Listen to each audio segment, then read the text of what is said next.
Tricolours or nationalist emblems were burned at almost half of Loyalist Bonfire sites this year. That's according to a Belfast City Council report. And that's despite a £200,000 peace-funded scheme aimed at making bonfires on both sides of the community more positive cultural events. Judith Hill reports. Bonfires burn in traditional 12th of July fashion in Belfast, and this year at almost half of bonfire events, so too did flags. That's despite a £200,000 council programme to promote positive expressions of culture at these events.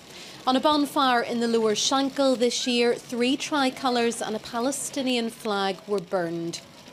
The flags appeared on the bonfire a short period of hours prior to the bonfire actually being lit.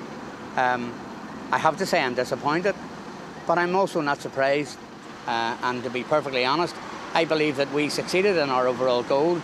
We brought over 800 people together in Lower Shankill on that day, had a huge community festival.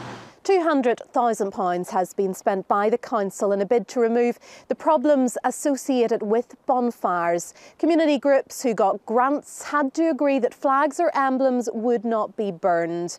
But at half of these bonfire events this year, the opposite happened. The programme has been a success over the years, year on year it has improved, and the report from the police and the fire service indicate that the July just passed has been the most successful year of this programme. They've had fewer call-outs. How can it be a success when so many tricolours and emblems are still being burned on these? There are always people who will do this sort of thing, but we have plans in the future that it won't be tolerated.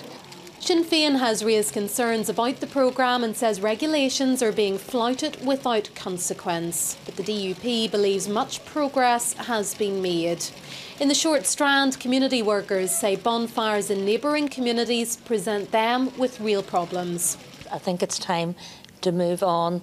Celebrate your culture by all means, but not in a way that's going to harm other people, harm relationships and harm the environment. The council are promising sanctions for those who break their rules from next year.